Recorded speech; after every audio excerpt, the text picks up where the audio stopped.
In the early hours of May 7th, 1988, a chilling sound crept through the walls of a quiet Burbank apartment building. Muffled shrieks and high-pitched moans jarred awake 23-year-old Susan Aiken, a former Miss America. She listened in alarm with her fiancé as the mysterious cries continued rhythmically for nearly an hour. Less than a week later, on Friday the 13th of May, neighbors complained of a foul odor from that same upstairs unit. Police responded and discovered the lifeless body of 29-year-old Crystal Spencer lying face down on the floor of her apartment. Crystal Spencer was an ambitious young woman with Hollywood aspirations. She grew up in a small Northern California town, and after her father passed away when she was just 8, life got a lot more difficult for her. Crystal ended up having to leave high school early to help her mom support the family. In her early 20s, she moved to Los Angeles dreaming of stardom. But like many hopeful actresses, she found only bit parts and frustration in her first years. To make ends meet, Crystal reluctantly took a job as a dancer at the Wild Goose, an adult club near Los Angeles International Airport. She wasn't happy that she was in this line of work, and Crystal never abandoned her Hollywood dreams. She landed a couple of small roles, including 2 TV commercials, and enrolled in drama and comedy workshops to hone her craft. By 1988, at 29 years old, she was still striving for that big break. In 1987, she had begun dating Anton Klein, a 37-year-old aspiring screenwriter whom she met at a garden party. For several months, Crystal hid her dancing job from him, afraid of losing his respect and that it would cause them to break up. When Anton eventually discovered her other life, he was shocked but accepted it, and the two stayed together. In early 1988, a new opportunity on the horizon gave her hope. Crystal was preparing to spend 3 months in Japan working as a nightclub hostess, a job that promised quick money and a chance to step up from the dancing scene. She confided to a friend that the idea of moving to Japan made her nervous, but she was determined to go through with it. On Wednesday, May 4th, Anton stopped by Crystal's Burbank apartment because she was homesick with what seemed like a bad cold. He brought her groceries and noted that she appeared to be in good spirits. The next night, Thursday, May 5th, would be the last time Crystal spoke with her family. Late that evening, Crystal phoned her sister, Julie, sounding distressed and claiming she had come down with a terrible flu. She wanted to know what number their mom could be reached at, since their mom was staying with friends in Los Angeles, while Crystal planned to leave for Japan. She begged Julie for their mother's phone number, desperate to reach her mom for comfort or help, but Julie thought Crystal was being dramatic and told her she didn't have it. As midnight passed into the early hours of May 6th, troubling signs continued at Crystal's apartment. Very late that night, unusual noises emanated from her unit. One neighbor later told police they had heard sounds throughout the day and into the night that sounded a lot like violent vomiting. Then came the harrowing screams that Susan Aiken and her fiancé heard in the early hours. As mentioned, due to the rhythmic style of agony they heard, they assumed that a couple were taking a walk on the wild side and didn't call the cops. This decision, not to call the cops because they didn't want to interrupt a freaky night going on upstairs, would come to haunt the couple. Meanwhile, Anton Klein was growing concerned. All through that weekend, he repeatedly tried calling Crystal, but her phone line was persistently busy. Eventually, a phone operator informed him that the line wasn't just busy.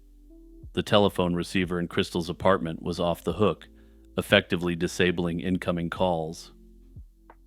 On Monday, May 9th, with still no word from Crystal, Anton took an extra step.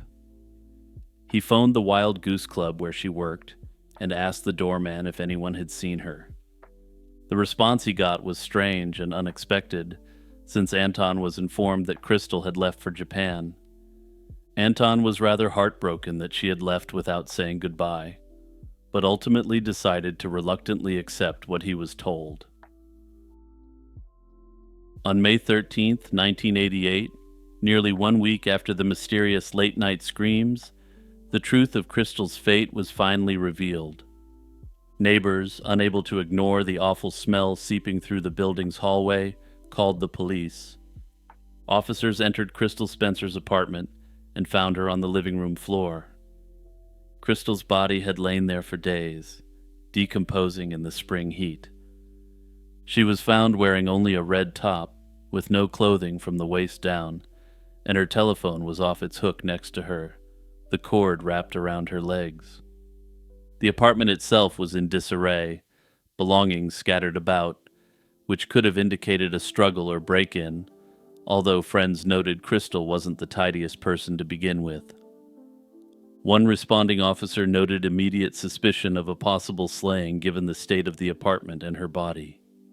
However, with the corpse so badly decayed, it was difficult to discern much from the crime scene. Notably, there were absolutely no signs of trauma that could be conclusively identified on the remains. Further yet, investigators found no trace of substances in Crystal's system either. In the absence of clear evidence, the coroner could not determine how Crystal Spencer perished. After a thorough autopsy, the cause was officially recorded as undetermined, essentially acknowledging that the forensic experts were unable to say what ended her life. When Crystal Spencer's remains were first examined, the coroner's office registered them as a Jane Doe. Her body was so decomposed that staff had to remove her fingertips surgically just to get prints for identification. This autopsy would cause a significant degree of controversy for Crystal's family and friends. It listed a 5'7", 140-pound woman, while Crystal was barely 5 feet tall and just over 100 pounds.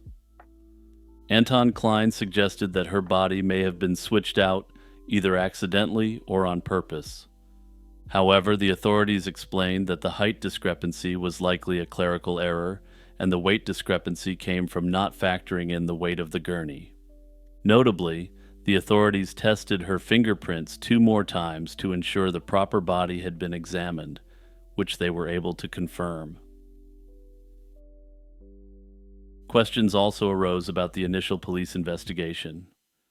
Burbank police did look into Crystal's passing, but only briefly. They processed the apartment and interviewed a few people, yet within a few months the department quietly closed the case, having found no concrete evidence of foul play. Eventually, by the summer of 1988, Crystal's file was marked as a passing due to probable natural causes. This conclusion infuriated Crystal's family and Anton Klein, who believed the police had been too quick to write off the case.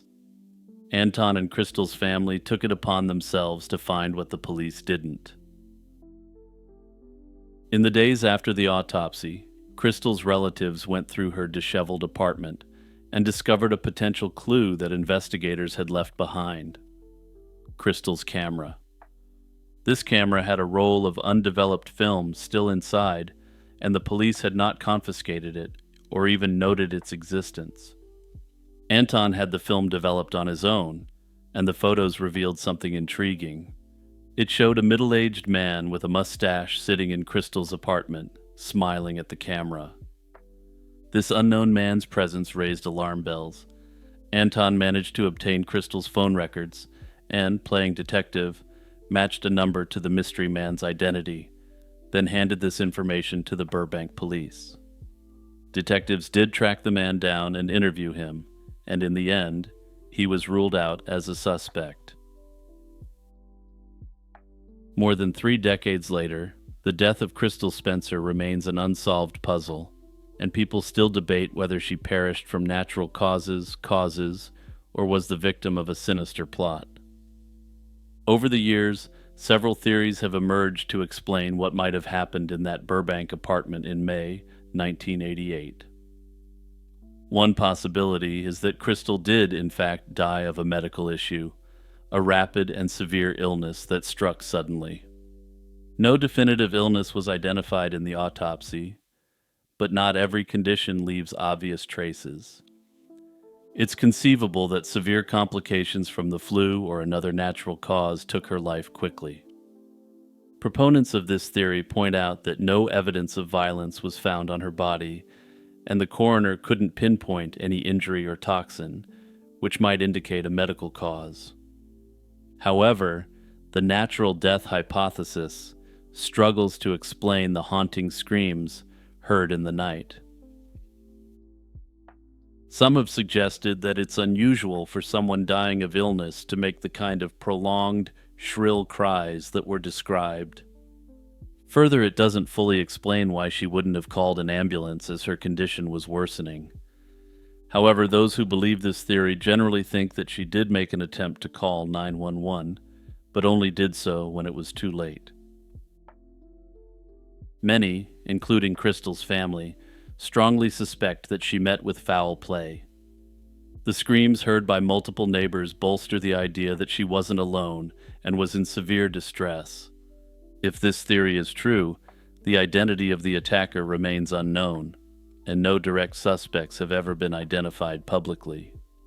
It could have been a stranger, perhaps a patron or stalker from the club, or someone Crystal knew casually.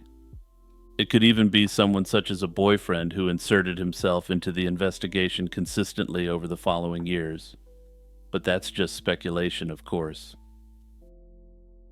Notably, there were no signs of forced entry reported, but Crystal might have opened her door willingly if she recognized the visitor. Unfortunately, the delayed discovery of her body meant much of the evidence which may have existed could have vanished by the time the cops found her body. One particularly tangled theory involves a corrupt ex-cop and the criminal underworld orbiting the adult club scene. Horace McKenna was a former California Highway Patrol officer who, according to rumor, allegedly secretly owned or controlled the Wild Goose where Crystal worked. According to an LA Times report, McKenna was said to run an illegal gambling operation out of an Inglewood warehouse.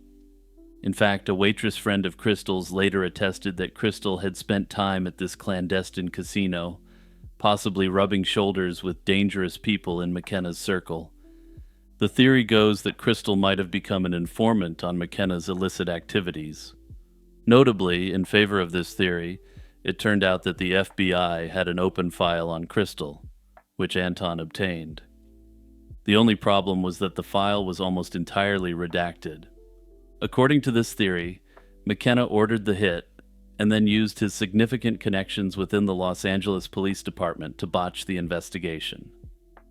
However, McKenna himself was eliminated just months later, and no evidence ever tied him to Crystal's demise. Another theory branches off from Crystal's planned trip to Japan.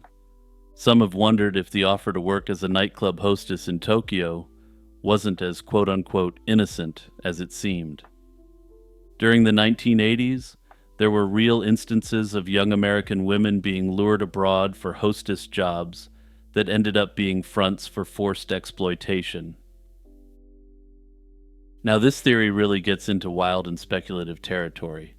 So I mentioned that there was initially some doubt about whether the body examined was Crystal's, due to some issues with mismatches in information. This theory claims that the Yakuza, the Japanese mafia, kidnapped Crystal and then shipped her to Japan or Hawaii, and then put another body in her apartment. Notably, the authorities double-checked the fingerprints on the body twice and determined that they were indeed from Crystal. Notably, there's been no connection whatsoever found between the Yakuza and Crystal. To this day, it remains entirely unclear whether Crystal was the victim of a crime or whether she simply perished due to natural causes. However, personally, I can't accept that Crystal's death was simply natural or accidental.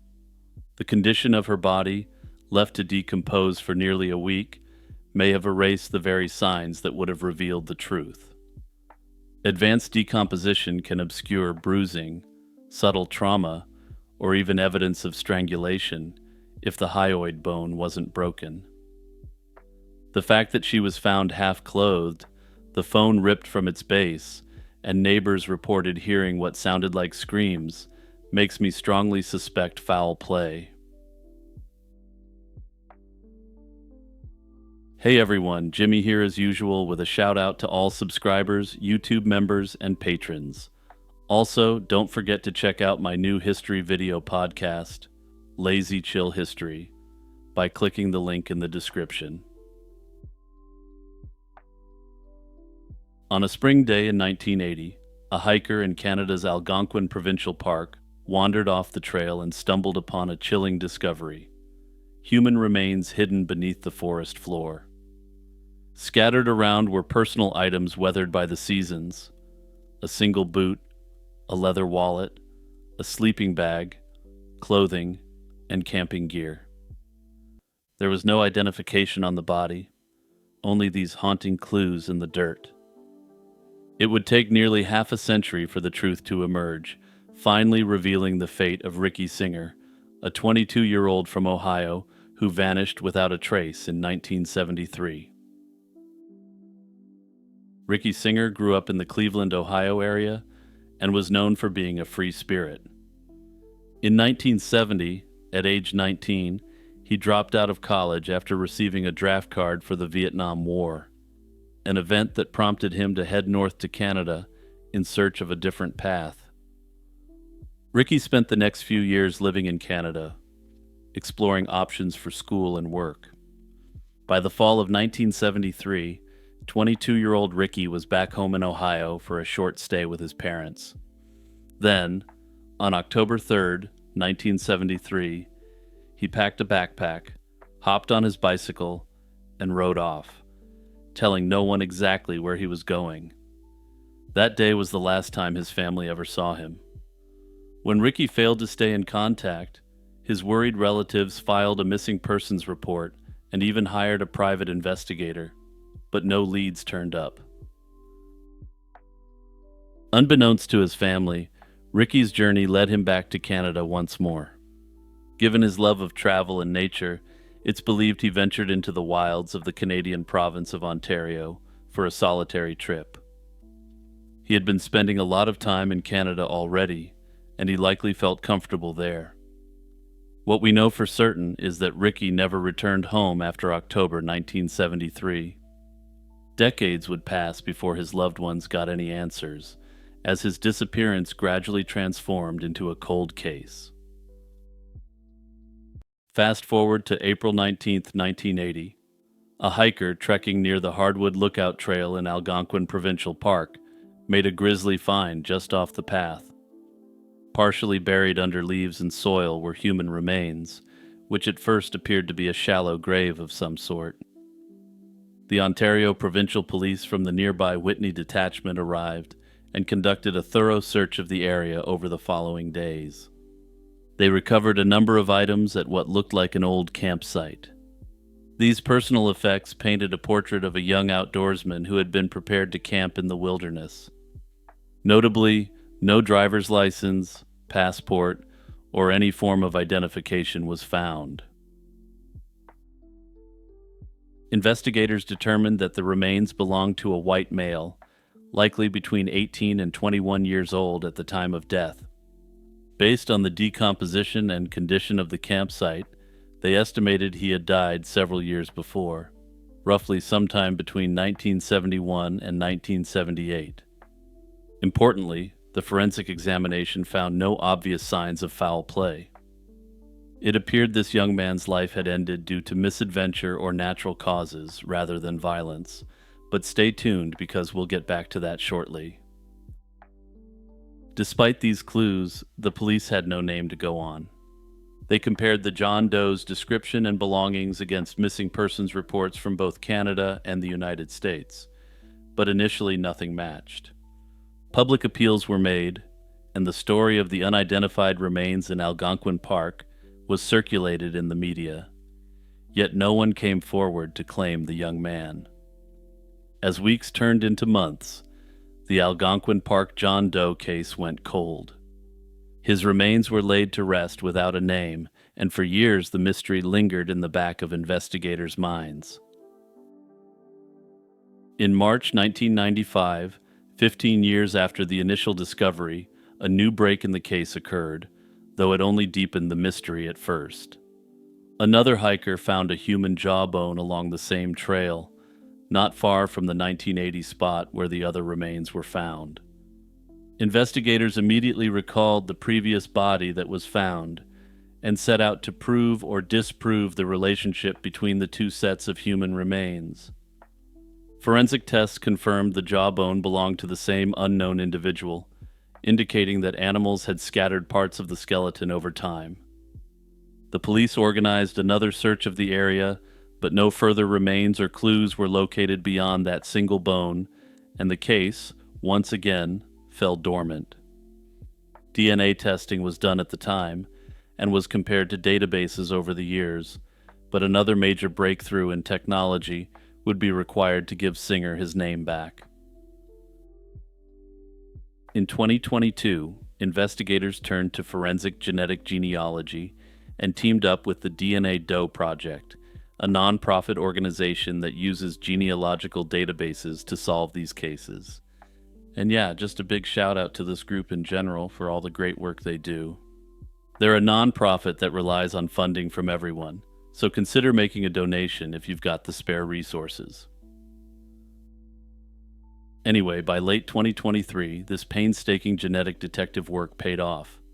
The DNA Doe Project team discovered a cluster of relatives in the database that led them to a family in the United States.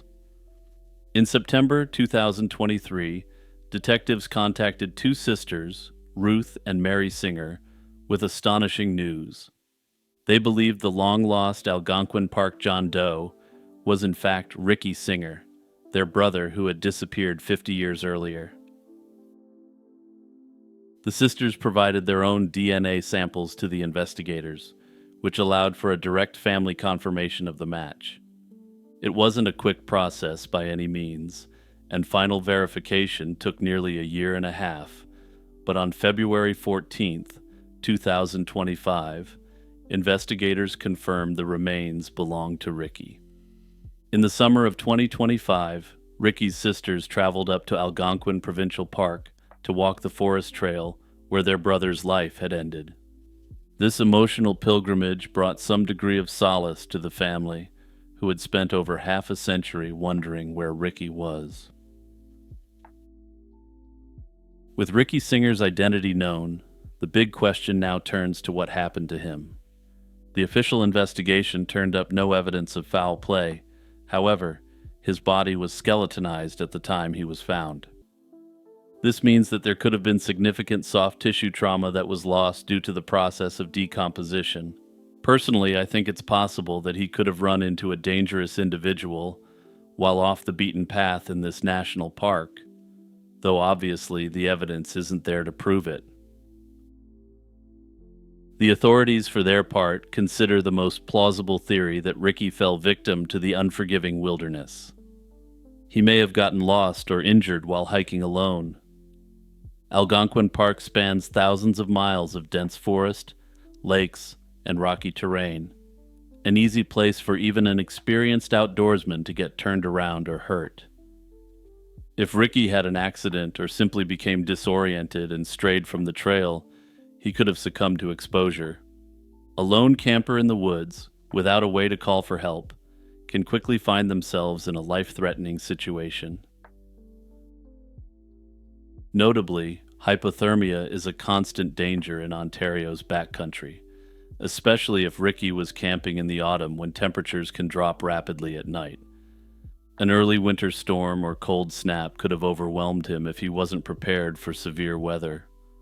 Unfortunately, death by misadventure leaves little forensic trace, and a case of hypothermia or exhaustion wouldn't show up in skeletal remains. Another possibility is that Ricky became ill while out in the wilderness. Even a bad case of food poisoning, dehydration, or a sudden infection could be fatal if one is days away from civilization. We know from the evidence that he had a camp stove and pot, which indicates he was cooking for himself. Perhaps he ate something poisonous or drank untreated water that made him gravely sick. Alone and weak, He might have lain down in his sleeping bag and never woken up. The way his remains were found, at what looked like a campsite, undisturbed except by nature, suggests he perished peacefully in place, rather than in a panicked struggle. Some have wondered if Ricky might have intended to disappear, essentially choosing a hermit's life in the wild, before then ending it all. However, this theory doesn't appear to be supported by the evidence, and on the contrary, he had been exploring his future and had maintained contact until the point he vanished. Further yet, in my view, it doesn't really fit the evidence at the site where his body was located, so I think this one can very safely be ruled out. Also, naturally, since this is a national park disappearance, people have suggested a whole variety of really far-out, otherworldly theories about what could have happened. The evidence doesn't really support anything of this nature, though, so there's really not much more to say about that. And yeah, before you comment, I already know that someone will mention that he's a Midwestern guy with a vaguely German-sounding last name. At present, the true cause of Ricky Singer's passing isn't known, but police have continued to investigate the matter and have promised further updates. Personally, though, I suspect they'll rule that he perished from exposure and close out the file. Imagine hiking a tranquil trail in the Sierra Nevada foothills, only to stumble upon a decades-old secret hidden beneath the brush. In July 1984, a hiker near Nevada City, California, made a grim discovery: the remains of a young woman discarded down an embankment off a wooded trail. Nearly 40 years later, that woman is known only as the Nevada City Jane Doe, and both her identity and perpetrator remain unknown. On July 8, 1984, two hikers walking along the Independence Trail north of Nevada City noticed something disturbing. There, 200 feet down an embankment, they spotted something highly unusual, which turned out to be what was left of the body of a young woman. The woman's remains were almost entirely skeletonized by the time of discovery, indicating she had perished at least a few weeks prior. Authorities noted that the Jane Doe was Caucasian and likely between 18 and 30 years old, based on her bones and dental characteristics. Her height was harder to pin down due to the condition of the remains, but she was estimated somewhere between 5 feet and 5 feet 8 inches tall. She had shoulder-length hair that appeared to be dark blonde or light brown, remnants of which were found with the body. Even more alarming were the signs of what had happened to her. An autopsy later revealed that this woman had been slain in a particularly cruel way. Now I've got to give some details here because it'll be relevant to the analysis of the case and who may have done this. Without going into the gruesome details, she was strangled and also suffered significant blunt force trauma to her head. Based on the location, investigators believe the actual attack took place elsewhere, and the predator dumped her body in this remote spot, hoping it would remain hidden. While the young woman had no identification on her, she was found with a number of personal items and clothing that offered critical clues. In fact, the clothing she wore was quite distinctive, both in style and in its inconsistency with the warm July weather. Detectives cataloged each item in hopes that someone might recognize them. She wore a distinctive red long-sleeved shirt with an embroidered tiger face on the front, layered under a large men's plaid shirt in red, tan, and blue. Over these, she had a tan reversible vest. Her lower body had size 8 Calvin Klein jeans, white tube socks with red stripes, and blue size 5 Nike sneakers. A red, tan, and blue bandana was tied around her right ankle, echoing the plaid shirt's colors. The only jewelry noted was a gold-toned floral ring with an oval opal stone at the center. The ensemble of clothing is striking for a couple of reasons. First, the layers of shirts and a vest were unusually heavy attire for a Northern California summer. July temperatures in Nevada City are hot, yet this woman was dressed as if for a cooler climate. Investigators took note of this and theorized that the victim may not have been a local resident, but perhaps came from a colder region. Secondly, the clothing and accessories themselves were potentially identifying. The embroidered tiger shirt was highly distinctive. Detectives publicly highlighted that shirt in particular, describing the tiger face design in media reports and circulating images of it. It wasn't a known band or sports team logo, but it looked unique enough that someone might recall seeing it before. And if you're watching this on YouTube right now, take a look at your screen and check out this unique tiger. I feel like this thing could actually be a core memory unlocked moment for someone who recalled a relative or a friend of the family wearing this exact shirt back in the day. Early efforts focused on standard police work of the 1980s, including manually checking missing persons reports and comparing dental records to national databases. Notably, due to the skeletonized nature of her remains, fingerprints, one of the most powerful forensic tools at the time, were unavailable. The autopsy estimated she'd been deceased for about a month, placing her time of death roughly in early to mid-June 1984. This timeline was important for investigators trying to match her to missing persons reports. They scoured recent reports of young women missing in late spring of that year. However, if this Jane Doe was from out of the area, her disappearance might not have been reported in Nevada County, and this significantly widened the scope of the search. One theory considered that she might have been a hitchhiker or traveler passing through. Highway 49, while not an interstate, is a route that connects to other major roads and tourist areas. While less common already than earlier years, it wouldn't be unheard of for a young person in the 1980s to hitch a ride, potentially crossing paths with the wrong person. The presence of a men's shirt in her layers could hint she acquired clothing along the way, or borrowed it from someone, perhaps a boyfriend, or even the perpetrator. There's also the possibility she was homeless, and that she was essentially carrying all her belongings on her back with her. These scenarios might explain why no immediate missing person match was found locally.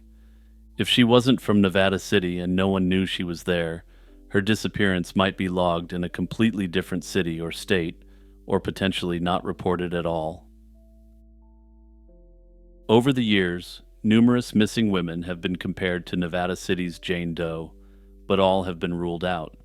As for how to solve this is a case that's ripe to be solved with genetic genealogy, though it's unclear if her case has actually been referred out for testing. At any rate, if it hasn't been, if you're a local, consider reaching out to the authorities and asking for a status update on the case and if genetic genealogy has been considered. After all, the only way these does get their names back is if local people pressure their police departments to actually solve these cases. With her identity still elusive, there's also a number of theories about who committed this act. Notably, since this is an active and ongoing investigation, publicly released information has been somewhat limited. However, all that said, the nature of the crime provides some insights. Strangulation suggests a very personal and deliberate act, and the presence of blunt force trauma could indicate a struggle or an attempt to subdue her. It's possible the perpetrator knew the victim, but it could also be the work of a predator who picked up a vulnerable stranger. California in the 1980s had its share of violent serial offenders looking for individuals like this young woman to victimize. Notably, the I-5 strangler, Roger Kibbe, targeted women around Sacramento and Stockton, but his confirmed slayings began a couple of years after 1984. It's not impossible that the Nevada City Jane Doe was one of his early victims, though there's no evidence whatsoever to confirm this. As of now, the Nevada City Jane Doe remains unidentified for over 40 years, but the case is far from closed. Once her identity is returned to her by genetic genealogy, this may allow the police to reconstruct her last days and bring justice for her and her family.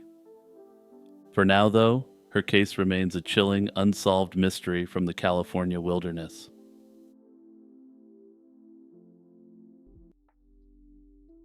It sounds like the stuff of legend. Two young children with green skin mysteriously appear in a medieval English village, speaking an unknown language and refusing to eat normal food. But this bizarre event was recorded by medieval chroniclers, notably the monk Ralph of Coggeshall and the historian William of Newburgh. The story of the Green Children of Woolpit blurs the line between folklore and history, and has people asking what exactly went down in this quiet English village nearly a millennia ago.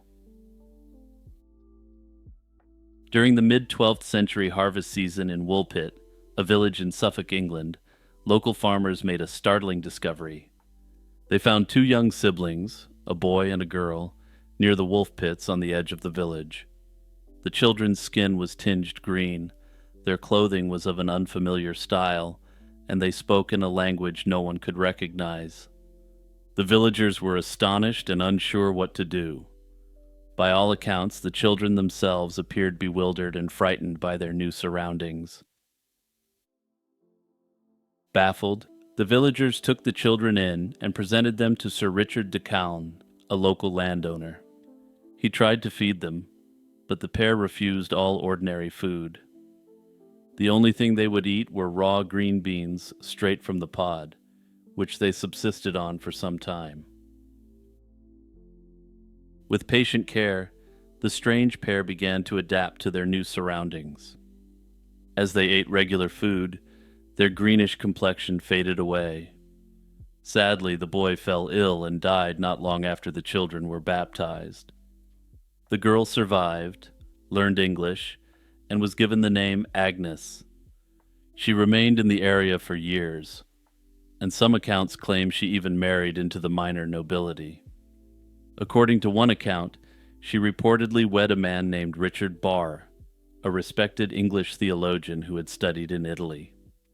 Agnes had, essentially, gone from a foundling with a strange appearance to being fully integrated into English society.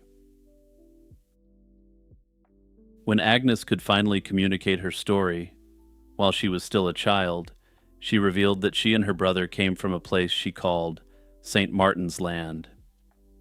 In that country, she said, the sun never rose. It was always a land of dim twilight, and all the people there had green skin. One day, while tending their father's flock, the children heard a loud noise like church bells, and suddenly found themselves in the dazzling sunlight of another world, in a field at Woolpit. This fantastical account left her listeners baffled, with no clear answer as to where St. Martin's Land could actually be. Over the years, scholars and historians have sought rational explanations for the Woolpit mystery, examining it through the lens of history and science. Even in the Middle Ages, when even the most educated people were generally quite open to such supernatural events, the chroniclers who recorded it weren't sure how to handle it. One compelling modern interpretation is that the children were plain old human refugees, specifically descendants of Flemish immigrants who had settled in England. England in the mid-1100s was in turmoil during the anarchy, and things didn't get better for the Flemish immigrants after either. Flemish settlers who arrived in earlier decades found themselves caught up in the chaos. In the middle of the century, King Henry II expelled many Flemish migrants, leading some of them to take up an itinerant life or to seek survival by any means necessary.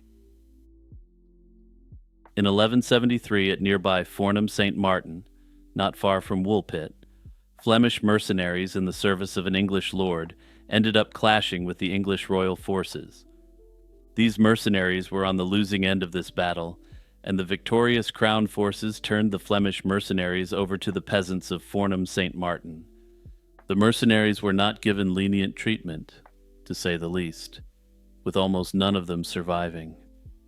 Notably, Whether all these Flemish mercenaries were from the continent, or whether some were drawn from the Flemish community in England, is unknown. This documented historical event has led to the theory that the Green children may have been orphaned survivors of this battle. Their father may have been a mercenary who was slain in the battle or the aftermath, while the fate of their mother isn't known. Perhaps their mother wasn't even alive, and their father was really the only one they had looking out for them. This could fit the theory of them being displaced Flemish children, or the children of Flemish economic migrants.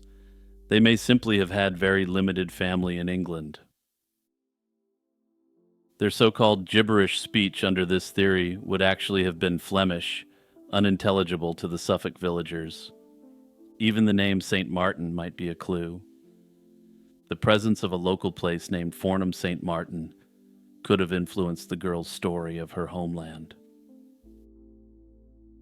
Another key factor is the children's green skin, which likely has a scientific explanation. Medieval people used to refer to green sickness, a form of anemia caused by malnutrition, which can turn the skin a greenish pale color. Malnourishment could have afflicted the children, especially if they had been surviving on a scant diet. Notably, their fixation on beans suggests they had little else to eat. Indeed, their green complexion reportedly disappeared after they started eating a normal, nourishing diet under care. This would make sense if they had been suffering from chronic malnutrition, known in modern terms as chlorosis. It's also possible that the children literally came through darkness into light. Perhaps they escaped through dense forests or spent time hiding out in caves, which later gave rise to their story of traveling via an underground world. Crucially, these explanations place the Green children in the context of known medieval events and conditions, without the supernatural. The era's civil strife and migrations could plausibly produce two lost children with a foreign tongue and unusual appearance. In this view, the Green children of Woolpit were simply orphaned outsiders whose circumstances were misunderstood by the villagers who found them. Another theory suggests that the fanciful descriptions given by Agnes of St. Martin's Land are the result of an active imagination. We don't know exactly how old the children were when they arrived at the village, nor do we know how old Agnes was when she gave her account of what happened to her and her brother. It's possible Agnes had simply filled in the memories unconsciously. Others have suggested she came up with a fanciful tale when she was a kid, which she then adapted into her autobiographical details as she became older. After all, Agnes herself would likely have wondered why she and her brother were green and why they spoke a foreign tongue upon arrival, and she likely needed answers for herself too. Not all interpretations are so down to earth. Some later writers imagined that the children truly came from a supernatural world beneath the earth, or that they were fairy folk who had strayed into the human realm. In the 17th century, one writer suggested that they had quite literally fallen from the sky, an early suggestion of an extraterrestrial origin for the tale. In modern times, a few authors have drawn parallels to alien little green men, suggesting that the kids weren't actually humans, but rather beings from the stars. Others believe the Woolpit story was simply a colorful medieval fable about encountering strangers, rather than a report of literal events. Indeed, apart from the chronicler's accounts, no official records corroborate the existence of the Green children. However, that said, they arrived in a time of immense turmoil in medieval England, so the lack of proper documentation of their existence likely shouldn't be too shocking. Further yet, just because it doesn't exist now doesn't mean such documentation never existed. But the long and short of this theory of events is that it's essentially a medieval parable explaining how to treat outsiders with kindness. It's been speculated that if this is the case, this may actually be due to King Henry II's poor treatment of Flemish immigrants, who weren't treated with courtesy.